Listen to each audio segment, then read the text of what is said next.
Welcome to Integration, Strategies in Business for a World in Flux, where we explore the art of moving forward, not just sustaining, transforming. I'm your host, Samantha Jewell, and I hope you are as inspired by my guests as I am. They come from many different walks of life. The great ones among us do not see setbacks, only the landscape of possibilities. My guests have learned to navigate what is, to find ways to keep going and leave the world better than they found it, so that when the storm comes, they don't just endure, they lean into it. And on that note, I hope you enjoy my guest today. Hello and welcome. Today we are talking to Celia Leverton. She is the founding president of the Regenerative Agriculture Network of Tasmania, which also works and operates as the peak body for Australia for regenerative agriculture. They provide research, training and advocacy in creating positive regenerative farming outcomes. She's also been an ABC, that's our national station here, rural reporter, a dairy, beef and chicken farmer, a wool classer, an event manager, a sailing instructor and a polo groom. And on that note, welcome, Celia. Thank you, Sam. Look, Celia and I met at a regenerative field day, really. Wouldn't you call that event that we went to in Tasmania? Yes, the grassroots festival up in our far northwest coast. Yes. Yeah, no, I was married to a farming family in the north of Tasmania on a couple of thousand acres. My children are now there, or some of the children. They're sort of moving in and out. They're in their 20s and doing all the lovely things that you do when you're in your 20s. So, yes, one of my daughters is managing the dairy. So 2,000 acres, was it conventional or regenerative when you were working with it? No, it's conventional. They've taken out the chemical, a lot of the chemical use, a lot of the artificial fertilisers, but they use a combination of biologicals and artificial fertilisers. So the place is still overseen by their dad. I'm on 15 acres. This is where I raised the children for the last 20 odd years. It's an orchard. It's organic. It was organic by the fact that I didn't have any money to put inputs in. So we've just managed the orchard with chickens and ducks and pruning, basically. We've also had beef, sheep, pigs, goats. We've done the whole catastrophe over the last 20 odd years. It was. So where would the focus be mostly that you've spent the most amount of your time as a peak body in Regen? What sort of farms, what size, and what are the sort of issues that you've run into or that you've worked with in getting people to go regenerative? We've based a lot of our work. Well, the actual organisation came from a community forum looking to take action at a local level on climate change. And the area that I took on was food and water. We started as a small group and realised we had to go bigger to get more bang for our bucks, being a volunteer group. And so we started with projects, government-funded projects, looking at how to build a body of data, of evidence around what actually regenerates, so that it eliminated any greenwashing that corporates, marketing, or even farmers ourselves could or would do. We've been very evidence-based, and the trials that we've run have been mostly around grazing, but also cover cropping as soil primers to go into cash cropping, vegetable production or grains or poppies or whatnot. And where do you think the biggest challenges have been from an adoption point of view over large-scale farms? A lot of it is around the fear of the debt levels that people have got, that they can't afford to actually not make the profit. But there's a misconception that your production drops dramatically when you use regenerative practices. It's not what we found in the trials, and it's not what I've found here. To have this little 15-acre property, to be able to have used it as a trial site, there's not too many 15-acre trials that are trying a lot of diverse ideas. So I've been able to test them without risking the financial side of things. And I've had to be very careful because we're on the side of a hill. And so any mistakes have quite a big consequence with soil erosion and landslips and all that sort of thing. So I'm pleased to say we haven't had any of those. It's been an evolution because as a bunch of farmers, we actually haven't had this scientific background. But back when we started, there wasn't anybody interested in researching in this space.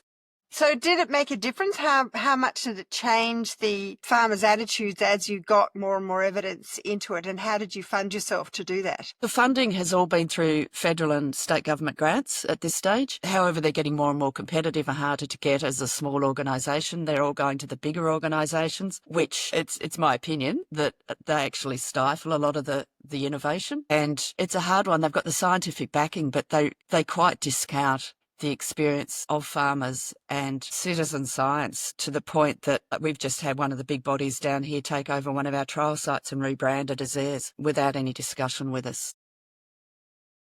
Was that a big trial site? It was a big one, yeah.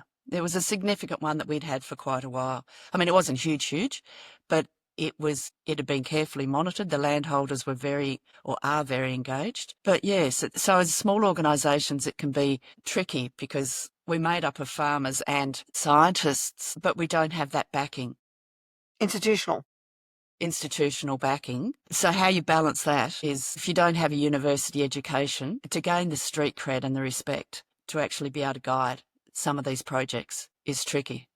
That we're ending up with evidence and data that's not just interesting, but it's actually useful to farmers and it can be implemented on ground. And how is the farmer that owns the land that now the large institution has taken over, how do they feel about that? They're a bit discombobulated at first. They've, after conversations with us, we accept that it's part of the track. It's rolled out. It's happening. Yeah, I suppose in some ways it's complimentary that it's regarded good enough for the institution to take on, that it's got enough scientific rigour that they're willing to put their name to it, even though it was done by you guys. So in a way, it's a compliment. Doesn't help you, but it is a compliment to the fact that you've done something that the farmers themselves can look at and know. Well, this was done for so long. I mean, you could still say it was done by you guys up until then, even if the institution's saying it's theirs. Yes. I mean, I'm not bent out of shape about it, but it's just a bit of a, well, they have noticed. Overall, has it been a positive thing running a peak body? Has it gained much traction from farmers, not just in Tasmania, but around Australia, to have someone calling themselves, a source of information for them to go to if they're looking to go to regenerative? Has that helped? Yes, it has. We're mainly focused in Tasmania. We've sort of at a rebuild stage at the moment because we've got to the level of the expertise that we have. So we're looking to rebuild websites to go to the next level. We've just had a project funded through the Sustainable Table Fund to actually get us business pitch ready or investor ready to be able to bring in the next level of expertise to take us to the next level. And because you've got the experience and the expertise for on-ground work, but the next part of it is a bit beyond us, the teams that we have at the moment. So, it's part of the evolution of these small organisations that we're ready to go the next step, and we're bringing in people for our next board that will have that expertise or have the network to source it. So what have been in your travails through this journey? What have been the highlights for you in terms of, let's say, learning how to run it or creating it in the first place? Founding, I believe you work with Graham Hand. So, what are some of the points of that, things that inspire you to keep going with it as to why you want to do it? Looking forward to the next generations and, food, fibre, water security, all those sorts of things into the next generations. It's, working with Graham has been a game changer. His deep and broad expertise in anything landscape function focused and how to create it has been a real gift. And having a mentor along the pathway to all of this, it can't be underestimated. When did you come in contact with him? When did you get connected with Graham? One of the NRMs down here, Natural Resource Management Groups, NRM South brought him over 20 odd years ago, and I did a course then with him at Oatlands, which is in the Southern Midlands here. He's been the go-to of how to increase landscape function, which is your water infiltration, your nutrient cycling, stopping erosion, all of those things. That he's been the go-to person for that because he's not only done it himself on several farms, but he's deeply into complexity thinking. So he's looking at every aspect and all the interconnections of them all. Nothing's in a silo, nothing's separate. It's all joined together. It's separating simple from complicated to complex. And how was that inspiring to you? I mean, you weren't particularly farming at that point, so it was more about the fact that you were working with your children and seeing future that you wanted to create for them, that it became inspiring to want to create an organisation to assist with farmers. Is that the impetus for it? Yes, it was. Well, I put the kids through high school and university off this 15 acres. Which is impressive. How many children have you got? Well, I had 4 living with me at that stage. Yeah. Four children through high school and university in Australia, which is, we're talking yeah. no mean feat of 15 acres of agricultural land. Well, it was a mix. They weren't all in high school and uni at the same time. So it was three of them through. Their dad contributed. Well, he put one of them through up north. Yeah, so I had a market garden and pastured eggs that was like chickens that are out in trailers and you move them every day. So that was what profitability was everything to me, keeping costs to an absolute minimum. It was very low tech. If I couldn't fix it myself, I didn't have it. So it was low or no tech.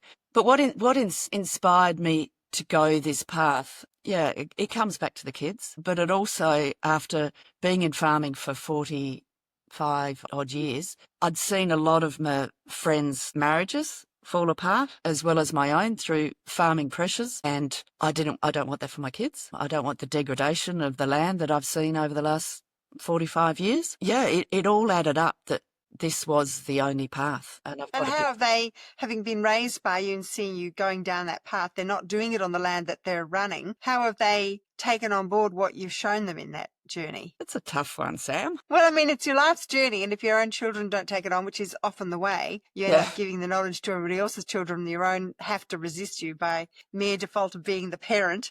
But it still motivates you along the way to sort of do, well, what else can I do? How else can I communicate it? What else can I do to put this same piece of, I mean, I have particularly one child that is diametrically the opposite of everything I do. So I completely understand your hesitance to answer the question even, but you still kept going. So there must be some aspects of that, because it's also a reason why I keep going, because I keep going. So I haven't found the button yet. What is the thing yet that'll go, for him? Or how much is that still soaking in? And what is it actually affecting him? Yeah, and there's a lot of push within conventional ag that it's very input focused, it's very production focused, whereas I haven't had the luxury of that. I've had to focus purely on profit. And also that my grandfather was a farmer, but I didn't grow up farming. I grew up with cousins on farms. So I haven't been fully immersed in the doctrine of high input, high production farming. Arriving down here with 4 little kids, one of them still in nappies and a tent. And, it was profit that had to sustain. It had to be low input. I was fortunate not to have the choices. So it pushed me down this path. While we haven't been rolling in affluence, particularly when the children were smaller, because I homeschooled for necessity, with the boys couldn't have their learning styles accommodated in mainstream schooling at that stage. They had to grow through their, auditory processing, dyslexia challenges, and eventually the education system caught up with them, and it's very good that can be looked after now, but at that point it wasn't available. So while we weren't financially comfortable in those early years, when the kids got older and I could put more into the market garden and the eggs, it was profitable. How you find ways to keep inspiring your children if they're not doing the thing that you're obviously passionate about. And I think even from the point of this discussion, that one of the critical things being brought up here is you were doing Regen because it was more profitable, because you didn't have the money to pay for the inputs. And I think a lot of people maybe dismiss that point, that they don't understand that those costs of inputs are really huge for farmers. And it always amazes me that they don't want to drop the inputs out and replace them with more regenerative practices. And I understand there's a fear of the cost, but even to just do a trial strip and see what did that cost me and compare it is, they can't lose an inch of the land, like nothing. I do find that sort of fascinating. I mean, you've got your children are still working on a big farm. There's no area of the land that they can do anything on within their budgetary confines that is worth them trying out some of those things. You said that they reduced the inputs, which is a start. And they're doing cover cropping. Is there any introduction of that? There must have been some influence going on. So cover cropping in a grazing operation isn't profitable. The most profitable thing is the longer recoveries, to actually build that buffer of feed ahead, so to reduce the reliance on hay and grain and silage. Don't they grow their own hay? Isn't that the other thing to be doing, particularly in Tasmania where it gets very cold in winter? I imagine things go pretty dormant. Is that not also part of what you're wanting to do, is get grasses that will grow through winter and some of those different species that will survive through the cold? Well, it just stops growing. They don't die. They just stop growing because they get, like -6s. It gets really cold where they are.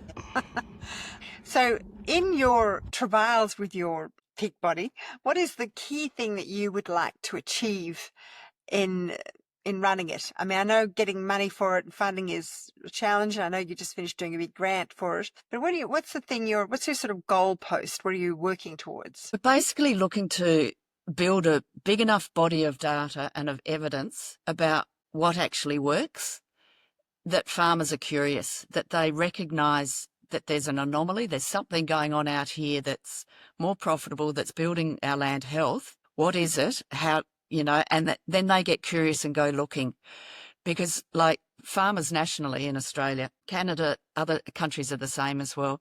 They like keeping 12, 14 cents in the dollar, whereas we've got people that are actually keeping 66 cents in the dollar. So it's so much more profitable, but getting farmers' attention is hard. It's a very busy space. There's a lot of information. We want to give farmers the tools to actually filter the information that's coming at them. So we actually want to just build the evidence, but then we also want to support that through building communities of practice around it, so farmers feel supported. There was a study done maybe 6 years ago around how regenerative agriculture actually compared to conventional farming, and they compared it to a big benchmarking program. And the regen farmers were as profitable, if more profitable. The land was increasing in landscape health, but the farmers themselves were feeling pressured through peer pressure. They were feeling unsupported, Terry, I just interviewed Terry yesterday, and he had to create a thing called Executive Link for exactly that reason, because the farmer isolated in their particular community was getting really attacked for being different, and that tribal thing for survival is pretty critical in rural areas particularly. And Yes. He found that was the most successful thing, was getting a community of like-mindedness together to be able to make that transition. So is that part of what the group does? Yes, it is. It's we're looking to relaunch the farm walks that we do in each region of the state, and it was one of the things that really came out in the Churchill Fellowship that I did in 2023, went to the UK and Europe and the US, and that particularly where communities live close together. In the UK, it was very predominant that the peer support was really, really important. But a missing part for them was that there wasn't any monitoring, so that the peer support and, the trials and the peer support hand in hand actually ensure that you are going the right path, that we're not just all heading down a way that could just end up in, la land or degrading or off on a tangent we don't want to go. And the trials are actually the missing link in most of the support schemes and the teaching programs.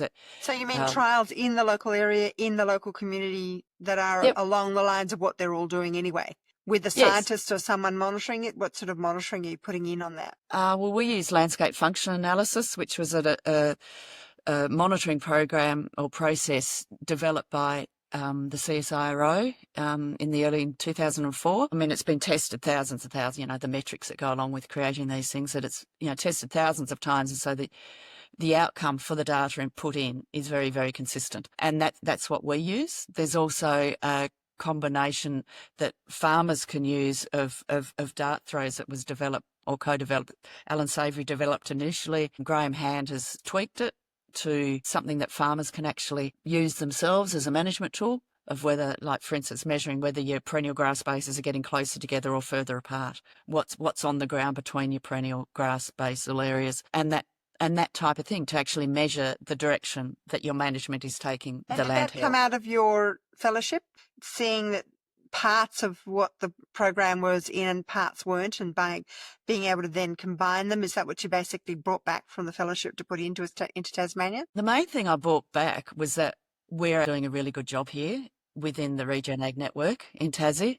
That was a biggie. I've actually just had a conversation with somebody this morning about it, because my report is way overdue, because I don't know what to write, because the passion and the desire to do right by our land is massive, right around the world. But we're missing bits of it. We're missing ecological literacy. What does a functioning landscape look like?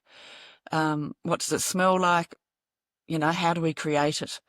And there's small And pockets. who do you feel knows it really well?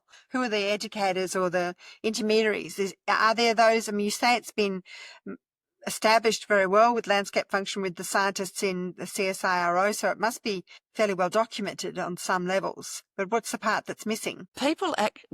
Scientists, educators, organisations actually putting trials in to test test management ideas. So it's a bit theoretical. Yes. We need to be putting small scale trials in that are a low cost and low risk. Low risk to the environment and low risk to our financial viability. And they need to be on every farm. Who needs to be doing them? Who needs to be farmer. funding them? Every farmer. Every farmer. So do they need to have a financial support to do that, or do you feel that's not something they need? I think it is. I think they need hand holding to teach them how to put them in, support them to monitor them and maintain them, and peer support to go around and look at each trial. So you're basically saying a mentor for each farmer, is that right? Like funding for a mentor, but is that something you're trying to provide? I mean, what did I hear recently? It's 100,000 farmers in Australia. How many what are you looking at? 1 to 10 farms, 1 to 50? I mean, how many mentors are you talking about? And how do you get them up to speed? Well, we actually ran a training program in one of our last projects is actually like to train the trainer on landscape function analysis to get young people or people that are like moving away from such a physical, for other farmers that are moving away from the physicality of day-to-day farming. The older farmers to go and do it, because we've actually seen the changes in the landscape. Yeah, but I'm not narrowing it down to anybody at all that's interested. There could be the Australian Holistic Management Cooperative. They have EOV program, which is a verification program, ecological outcome verification. I think it's ecological or environmental. So, and they have monitors going around Australia doing this sort of thing. But I wondered about that because he's so young, that boy we're both thinking of, that he'd been looking for it or wanting to do it since he was 7. And so that is a passion that conveys to farmers. But I would imagine an older farmer looking at risking a financial aspect of their land is going to be pretty loath to just take on anybody with that landscape function knowledge to translate to them. I mean, how are you getting that? Is the certification itself relevant, or how are you getting that one across the line for a farmer to be willing to listen to it? Well, this is the role of safe to fail trials. It's very small scale trials. It's because you might be risking a 20 by 20 metre area or a 40 by 40 metre, depending on, your mob sizes because like with the grazing, for instance, we put like sheep in at a sheep per square metre. We're looking at mimicking the impact that those large herds moving across the savannas and the prairies and grasslands of the continents. What you're trying to achieve with the Regen network is to provide more science-based data so that it's not guesswork, so the farmers can actually access how to do their own trials and also see that it works with the whatever system. Like you've already said, to do cover cropping, for instance, for most farmers is not financially possible for them to do that. But how can they all, so the key thing that you're working with is animal management for grazing, and that's about leaving it to rest, which is great. But do they all have enough land to be able to do that? Because obviously certain times of the year the grass goes dormant and they've got to then bring food in to feed them. The idea is not to have to do that as well, as I would imagine. Yeah, well, it is actually possible for farmers to cover crop in a grazing situation because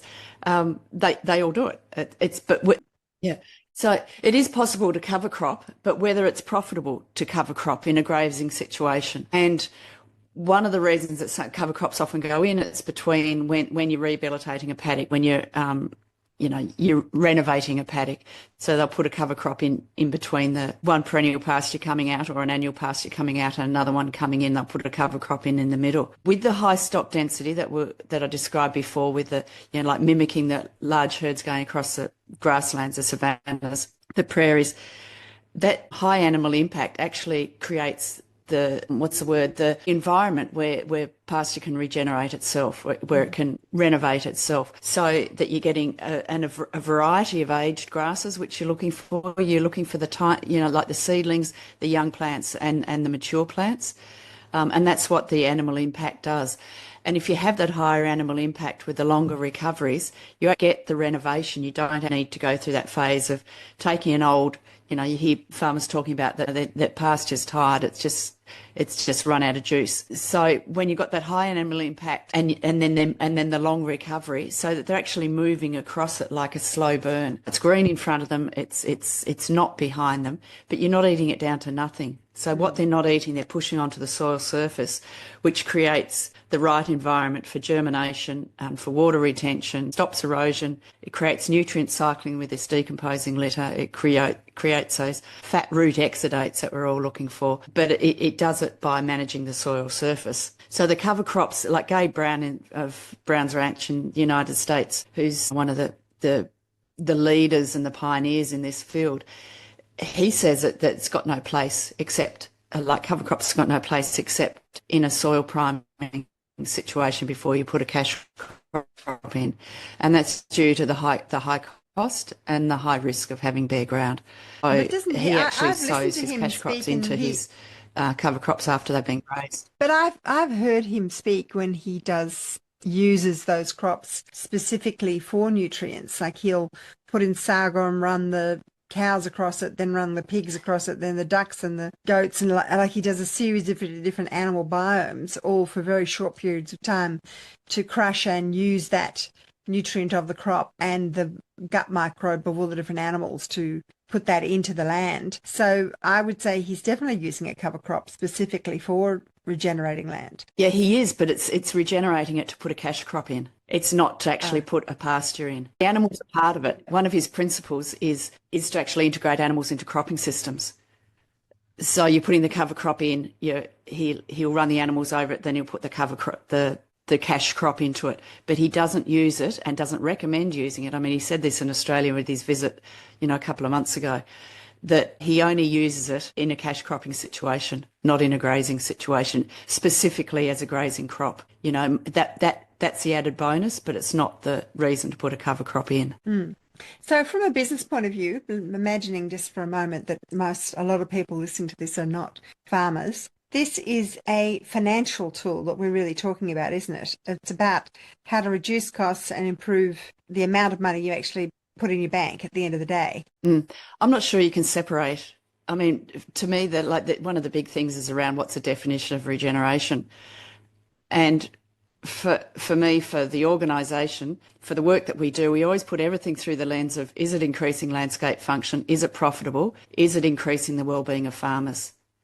Which is kind of the ESG, isn't it? Environment, social and governance. You've got all three in there. Yeah, look, we've been talking about this for decades. And from a business point of view, farmers are business people, and how they survive and how they continue is, let's put it through any other business lens. It's still about what's your, for most people, it's about what's their market. But they've also got inputs and outgoings in the same way as a farmer has inputs and outgoings. And your market is, from a farming point of view, is literally the produce that you take off the land. And a lot of people go on about, whenever I talk to farmers, they're talking about the premiums, but I don't think you can be looking at premiums, having looked at this for 30 years now. It's still only 3% globally that actually get a premium for certification. People just literally long-term sociologically do not pay more for food. They just won't do it for a long period of time. It's a tiny percentage of people. So for me, the most important thing is the farmer making money? And the main reason that I do the carbon market is to find a supplemental income for that stewardship, to reward that stewardship, because it has all of these benefits, not least of which is to support the farmer, but also to supplant that concept of a premium, because that's what we all want them to be doing, is looking after the land. And the only reason they don't, theoretically, is because of these inbuilt costs that are part of their inputs, which is where you come in, into trying to eradicate those inputs and make the farmer more profitable. Does that seem about a fairly good summation of that whole situation? Well, one of the key parts of making a profit is minimising losses, minimising input costs. It's not maximising the money that you're getting back, because a lot of farmers are price takers. The key to profitability isn't chasing the highest price, isn't chasing the premiums. It's minimising your costs, your input costs, minimising your losses. And there's been a lot of work done over that. I can't actually quote any of the papers off the top of my head, but there's actually been work done that really highlights that you've got to minimise your input costs and minimise your losses. It's not about chasing the premiums. And this is what there's a farming family in New South Wales, and they've got a few other properties, and they actually sell into the commodity market with their beef, but they've reduced their costs to the point that they keep 66 cents in the dollar. So is that still viable? When I was talking to an Australian farmer, and they was saying that it was more expensive to get their animal to market to slaughter it than anything they were getting for it. So it wouldn't have mattered how much they reduced the cost of it. They weren't getting enough to cover even the transport costs to get to the slaughterhouse. That may have been at a time where cattle prices were so low. Yeah, this was sheep prices in this instance. But I hear that quite a bit from the various farmers that I speak to. It's the amount that they actually get for the beast, even when they've done everything possible to reduce their input costs to nothing. And in getting incredible good yields, they just don't get enough at the market still dictates how much they actually get in the commodity market. Yes, well, these people are getting 66 cents. They're keeping 66 cents in their dollar. When nationally, I suppose when that's 12 to 14. Yes, I suppose it's when, let's say, prices are normal, where there's a sort of a normal, reasonable range to work with. Because the market does move tremendously in the agriculture space based on global economics, because we're really a global marketplace. So when somebody else with, say, cheap labour and small distances gets to market faster than we do, they're going to take the lion's share of the market. Yeah, so I guess it's by trying to reduce your market price risk, your rainfall risk. What happens if it stops raining? It's selling your animals early, looking at long-range forecasts. It's building all sorts of levels of what are your triggers for destocking. A lot of farmers, particularly sheep farmers, will containment feed in times of drought. What are the triggers for bringing them out or putting them into containment feeding? How profitable is that? At what point do you cut losses? Yeah. Yeah. You've just gone through a funding issue with your business, and you're out there doing more grants, and you're pivoting to be able to find a way to survive. And that's really what all businesses face at various points. They crash. I mean, who would have predicted COVID? That just destroyed a whole lot of businesses. But it's kind of really what all of us have had to learn, I think, through all that is maybe you have more businesses on the side. You don't just do one business and all your eggs in one basket. Maybe you have a range of different avenues. Maybe you put money in crypto or stock markets or whatever it is you do. So I suppose those are some of the things that I don't suppose everybody has access to, but it's worth putting them on the table to just keep people fluid in terms of keeping their ideas not shutting down in times of stress or issues that are beyond your control. So I know that you've operated for a long time, 20 years or more, and had to go through lots and lots of ups and downs in terms of getting through things. And that's no more relevant than right now. No, I don't think anybody is more adept at managing change and adapting than what farmers are. It's what's kept us putting food on people's tables for generations. And do you see the degradation of the soil something that will be beyond their control to keep growing food if they don't use this adaptation? If they keep rigidly staying in their line with what they're doing, or do you think agriculture will survive no matter what? Heavens no. No, it won't. It's not even about agriculture surviving. It's whether we as a planet will, as a race, will survive. I don't go down that path because I think that's too confronting. It's too confronting to say those sorts of things to farmers. But I mean, somewhere out there they've said, look, we've got X amount of seasons left, whether it's 60 growing seasons left or whether it's 60 years left. I don't know whether that's true or whether it's not. But I've seen in the 40 plus years that I've been farming that I see landscapes going backwards, a lot more erosion. We've got a strait between Tasmania, our island state, Tasmania, and the mainland Australia. And when it rains, it goes brown with soil erosion. You know, there's figures that say how many millimetres you lose that equates to how many tonnes of soil per hectare that's lost. There's an enormous amount. A of huge soil strait when you say that. Let's just add into that how big that gap is between Australia and Tasmania. It's what, 30 minutes in an aeroplane? So it's not a small gap. Yeah. And you're saying that whole area goes brown, the water, the ocean water. There's just blooms. When you look at aerial photos, you can see blooms coming off our coastline and into it. Right. You know, it doesn't Right, cover right, the right. whole lot. Yeah. But it's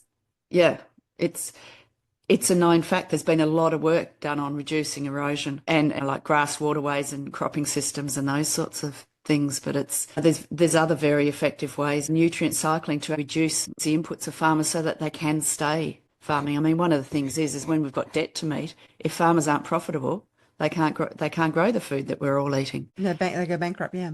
Yeah, It seems to be a pretty global problem. I mean, I've attended Irish Regen talks and English and American and Australian, and I've certainly spoken with people working in those spaces in some of the little Asian countries, like, well, not little, but let's say Taiwan, and they're all struggling because they're often bound into the chemical agricultural paradigm, which is also supplying them with the seed. And it's difficult for them to break that cycle even when they want to, particularly the little farmers. I think a lot of people don't realize it's something like 300 million globally or some wild figure that's only an acre, 1 or 2 acres. They're like really, really small. And you'll work with the Indian farmers and they're working with 20,000 farmers in a group. So in Australia, it's a very different paradigm here. Yeah, I think it's disgusting what is happening to the small scale farmers in a lot of our developing countries, that used to be able to feed their communities and now can't. I think it's corrupt, it's illegal, it's appalling. But I think it's also happening in Australian agriculture. At this point in the recording, I lost all connection with Celia, and we had tried multiple times to maintain the connection between Tasmania and here. But you can tell by the nature of the conversation that she echoes the same sentiments as scientists and farmers throughout the world that are concerned about the soil degradation we are experiencing at the cost of our cheap food. I implore you, as do many others around the world, to support your local farmer to nurture the soil.